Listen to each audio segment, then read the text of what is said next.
Hello mes petits surimi en kilt, aujourd'hui installe-toi bien confortablement pour un nouvel épisode d'Outlanderologie, une émission sur l'univers de la meilleure série du monde. Bah oui, attendez quand même, je lance un concept et après je fais pas de vidéo pendant 7 à 8 mois et faut remédier à ça quand même. Et en plus on a encore du temps avant la saison 6, alors il faut s'occuper comme on peut, avec de la bonne bière écossaise. Non, je déconnerai, c'est juste pour le temps. Dans cette vidéo, on va parler des personnages Outlander. Il y aura 2 vidéos qui porteront sur les personnages, et dans celle-ci plus particulièrement, on va parler de personnages masculins.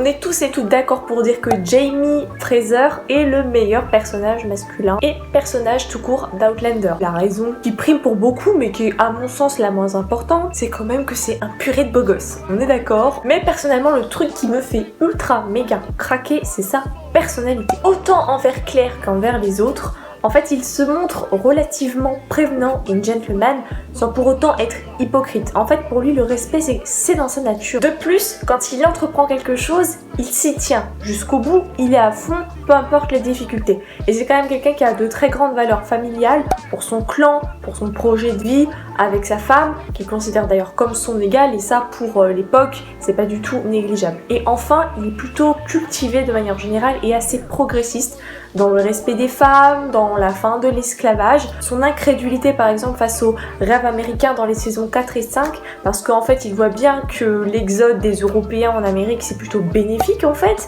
mais ça l'est pas pour les peaux rouges. Bref, c'est quand même un peu l'homme parfait, mais et c'est bien l'objet de cette vidéo, ce n'est pas le seul homme de la série, tu vas voir il y a des pépites et pas que chez les gentils. Et d'ailleurs, je sais pas ce que vous en penserez, mais j'ai pas vraiment classé ni par beauté ni par préférence personnelle, mais je vous expliquerai au fur et à mesure. Premièrement, moi je voulais vous parler de Ian Junior. Donc dans la saison 5 d'Outlander, pour ceux qui ne le savent pas, Young Ian, comme ils le disent dans la VO, c'est le neveu de Jaime.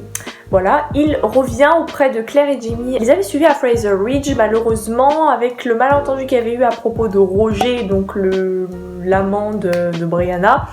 Il avait été contraint de prendre sa place auprès des Indiens, la tribu des Mohawks. Et au final, il s'est plutôt bien adapté là-bas, je dois vous le dire. Mais il revient mystérieusement et on ne sait pas pourquoi. Il semble être l'ombre de lui-même.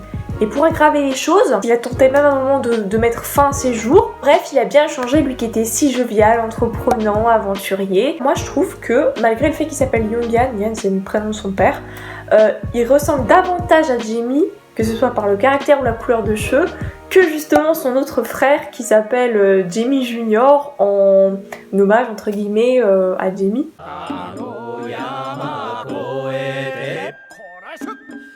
Effectivement, minute de spoil, j'ai demandé à mes copines qui étaient quand même bien avancées sur le bouquin, et le fin de l'histoire c'était que pendant qu'il était chez les Mohawks, il s'est marié, et cette femme là, la pauvre, elle a eu plein de fausses couches, ça l'a un peu traumatisée. Le mariage s'était pas très bien passé, même s'il semblait avoir des sentiments pour sa femme, etc., etc.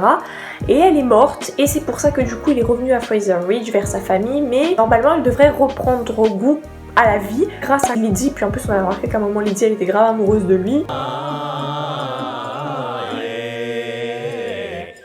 En plus de ça, fin de saison 5, il a appris que sa tante était une fée, comme il le dit. Enfin, la vérité sur elle, il a appris la vérité sur elle, et je vous mettrai en barre d'infos la scène, parce que je pouvais pas l'insérer à des droits d'auteur, mais c'était beaucoup trop mignon quand il lui dit « Oh Claire, tante Claire, j'ai toujours su que vous étiez une fée, etc. » Enfin, je trouvais ça trop mimi, trop choupi, trop craquant, et puis j'ai adoré aussi la scène, enfin comment il protège sa tante, déjà dès le départ, quand il la rencontre, c'était le seul des enfants à pas vraiment l'avoir connue, vu qu'elle avait disparu pendant 20 ans et tout, et genre dès le départ, départ il a une bonne relation avec elle, il est sympa avec elle, mais à un moment quand sa famille est un petit peu en retrait par rapport à Claire parce qu'elle a disparu puis elle revient d'un coup, donc ils sont tous un peu choqués, bah lui il lui en tient par rigueur, il veut apprendre des choses à elle et tout, enfin bref, et puis dans le final de la saison 5, voilà, comment il la protège et tout, enfin je trouve ça beaucoup trop mignon, sa réaction à lui et à Fergus, c'était vraiment trop poignant et j'ai vraiment une tendresse toute particulière pour Yen Junior, et d'ailleurs j'ai hâte de voir la saison 6 où il devrait avoir une place plus importante. Il y a le personnage de Roger Mackenzie qui est joué par Richard Rankin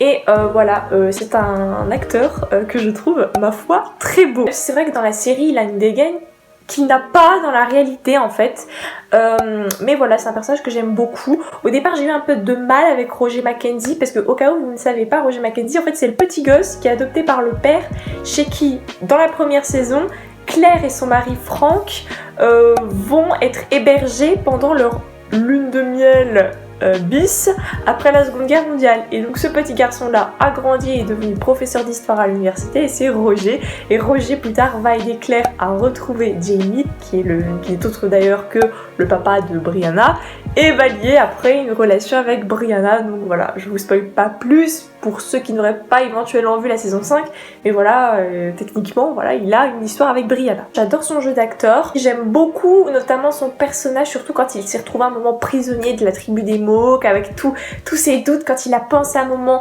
abandonner Brianna et tout, parce qu'après tout pourquoi il se mêlait de cette histoire, mais en même temps il l'aimait donc il est resté et tout. Il est le descendant d'une amie de Claire qui était je sais plus la rousse, comment elle s'appelle là, la sorcière, enfin c'est pas une sorcière mais limite quoi, Gaylis, voilà, c'est son descendant en fait, parce qu'en fait Gaylis a eu un gosse avec Douglas, l'oncle de Jamie. Les descendants de cet enfant là ont abouti à Roger. Ensuite on a Stephen Bonnet, joué par Edward Spillers. Donc Stephen Bonnet, pour ceux qui ont vu la saison 4 et saison 5, il va apporter beaucoup de malheur à Brianna, la fille de Jamie et Claire.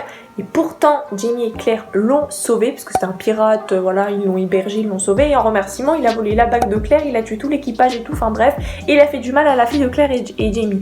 Donc moi, ce personnage, il est vraiment mauvais, mais bizarrement, sur la fin, jusqu'à ce qu'il ait son dénouement dans l'histoire, dans la série, je l'ai apprécié sur la fin, dans le sens où on se rend compte, notamment lorsque Brianna lui lit une histoire d'un pirate avec une baleine, etc.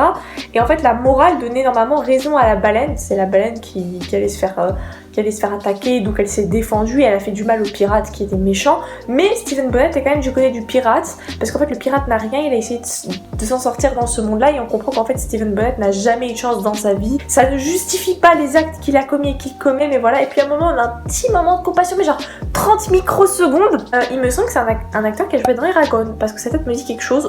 Et je crois même dans Downton Abbey aussi qu'il a joué. Ensuite, il y a l'acteur de Tobias Menzies, qui joue à la fois Frank et Jack Randall. Là où je dis qu'il va te faire oublier Jimmy Fraser, c'est qu'il est exceptionnel. Déjà, il faut savoir qu'il joue et Frank et Jack Randall. Donc il joue deux personnages, un petit peu comme Nina Dobrev qui joue Elena Gilbert et Catherine Pierce dans Vampire Diaries. Déjà, en plus, c'est des personnages absolument opposés. C'est exceptionnel de jouer à ce point-là. Genre, il est mais doué. Il a également joué dans Game of Thrones, je crois, un des oncles de Robb Stark et compagnie, il me semble. Mais qu'est-ce que je suis fan de son jeu, de A à Z. Alors ok, personnellement, je préfère plus Frank Randall, donc qui était le premier mari. Pour moi, le meilleur acteur d'Outlander, c'est lui. Clairement, il est exceptionnel. C'est pas mon perso préféré, mais le jeu, perfect. Ensuite, il y a Stanley Weber, il est à la fois beau, il joue bien, et en plus, il me semble qu'il est français, et il a joué dans Borgia, il me semble, et là dans Outlander, dans la saison 2, qui est d'ailleurs ma saison préférée, comme tout le monde le sait, et bien, il joue le comte de Saint-Germain. J'ai toujours été obsédée par tout ce qui est autour du comte Saint-Germain, en série, en bouquin, en documentaire, etc. Et là, je n'ai rarement vu un méchant de série qui soit à la fois craquant, mais aussi trop bien joué. Et en plus par un acteur français. Et vous savez à quel point j'ai beau être chauviniste et aimer la France, mais le jeu des acteurs français, je suis très sévère dessus. Et là, franchement, le pari était réussi. C'était juste trop bien. Il était trop doué, j'ai adoré son personnage. Donc comme quoi, quand je vous disais que il y avait des personnages même méchants qui pourraient vous faire oublier Jamie, c'était totalement vrai.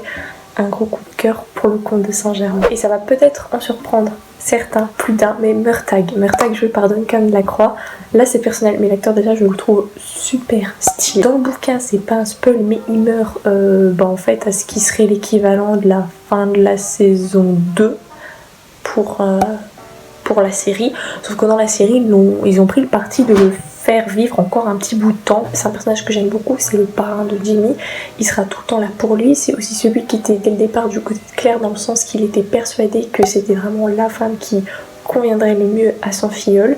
Il va d'ailleurs lui confier quelques secrets sur sa vie, sur le fait qu'il est amoureux de la mère de Jamie, etc. Ils seront très très complices. Bon, après tout, ils ont leur amour pour Jamie en commun. J'aurais trop aimé l'avoir dans ma famille en fait. C'est Fergus. Alors, quand il était petit au départ, il était joué par Roman Beru, je sais pas comment ça se dit. Plus tard, quand il grandit, il est joué par César Domboy, qui est juste trop beau. En plus, il me semble que c'est un acteur français, il me semble. Fergus dans Outlander, le bouquin, la série, c'est mon chouchou, vraiment mon chouchou. Je l'aime de fou. Tu le sais, pour moi, la saison 2, c'était la saison la plus exceptionnelle pour moi.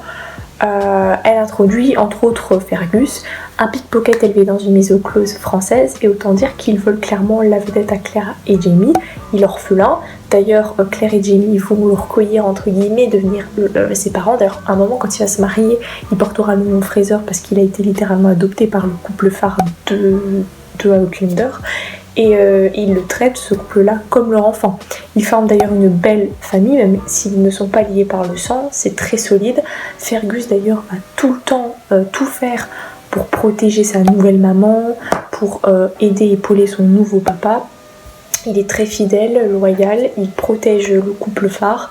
Il obéit sans rechigner aux tâches et aux missions qu'on lui impose. D'ailleurs, à un moment, ça va lui apporter deux choses négatives, le pauvre. Il semblerait que Fergus soit le bâtard du noble comte Saint-Germain dont je vous ai parlé tout à l'heure, qui avait posé beaucoup de problèmes à Claire. Claire, dès le premier regard, en fait, elle a été trop fan de ce petit garçon qu'elle a fini par élever comme son fils. J'ai adoré notamment la scène quand Claire perd son premier enfant et qu'elle découvre ce qui s'est passé pour Fergus, comment elle le prend dans ses bras, elle le rassure, elle fait des petits câlins et tout. Je trouve ça beaucoup trop mignon, franchement, j'avais des larmes et tout. Enfin, la saison 2, c'était la meilleure saison pour moi, je vous le dis. Plus les saisons avancent, moins il est drôle, je trouve, mais je trouve que s'il n'était pas là, l'histoire n'aurait pas la même teneur. Il est vraiment indispensable. Et le meilleur pour la fin, John Grey, joué par David Berry. Et là, franchement, quand j'ai découvert ça, je me suis dit, bah, ça m'étonne même pas.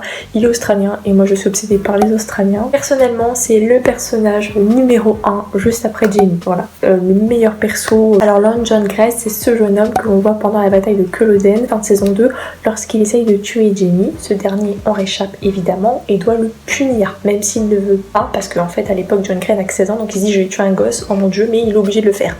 Alors à ce moment-là, Claire imagine un stratagème qui consiste à faire croire à John que Jamie essaye de la violer, alors que c'est son mari, hein, donc pas du tout, c'est pas vrai, s'il ne divulgue pas des informations sur l'armée britannique. Pour rappel, Claire est anglaise et Jamie est écossais, donc forcément John, qui est un fils de bonne famille et qui est jeune, veut protéger la vertu de sa compatriote anglaise, donc c'est une femme et une anglaise. Donc il donne toutes les infos qu'il faut pour que Claire, il n'arrive rien à Claire, et donc Jamie, voyant ce qu'il a fait, eh bien il lui dit bon ok, j'épargne ta vie. Et au final, littéralement, pour une fois, Claire a sauvé les fesses de Jamie, puisque le fait d'avoir amené Jamie à épargner la vie de John va au final sauver Jamie, puisque Jamie à la bataille de Culloden ne se fera pas décapiter comme ses compatriotes, mais va plutôt être envoyé en prison. Personnellement, je préfère terminer en prison que mourir sachant que ma femme m'attend. John a bien grandi et même dirige le centre où Jamie est fait prisonnier. Et petit à petit, il va lier une relation un peu spéciale, très spéciale d'ailleurs, parce que John en fait il est homosexuel et il est tombé amoureux de Jamie, mais pour des raisons horribles qui sont quand même situées à la fin de la saison 1. Je vais pas vous faire un schéma, toi-même tu sais. On va dire que Jamie n'est pas trop fan de relations entre eux, même s'il n'est pas non plus homophobe. Donc quand même, n'oublie pas qu'on est au XVIIIe siècle, Jamie est un petit peu avant-gardiste, donc on peut pas non plus tout lui demander. John est un personnage très attachant, malgré son histoire compliquée avec Jamie, ça a toujours été un héros assez fidèle, assez sympa. En plus, autant lui que Jamie adore les échecs et moi je suis obsédée par les échecs, donc je trouvais ça plutôt bien comme petit bonus, un petit plus quoi. Lord John a même élevé le fils illégitime de Jaime et lui a donné une bonne vie, en tout cas meilleure que s'il était resté aux côtés de son père. Il entretient une relation un peu amour-rivalité avec Claire parce que en même temps c'est quand même la femme qui lui a sauvé la vie, puisque je vous rappelle que c'est Claire qui a permis que John soit encore en vie. C'est elle également qui, maintenant qu'il a dû le soigne quand il va mal, etc. Et lui il le dit. Hein. Ouais, ta mère elle me manque grave, elle me soigne tous mes bobos et tout. Mais en même temps c'est la seule qui a le privilège d'avoir le cœur de Jaime et les faveurs de Jaime. John a également aidé Brianna, la fille de Jaime et Claire, si vous avez 5 wagons de retard. Il est même prêt à l'épouser pour la protéger en l'absence de ses parents. La perspective d'être la belle-mère adoptive de mon demi-frère dont je ne connais pas l'existence, c'est pas ouf, mais on apprécie l'attention de John.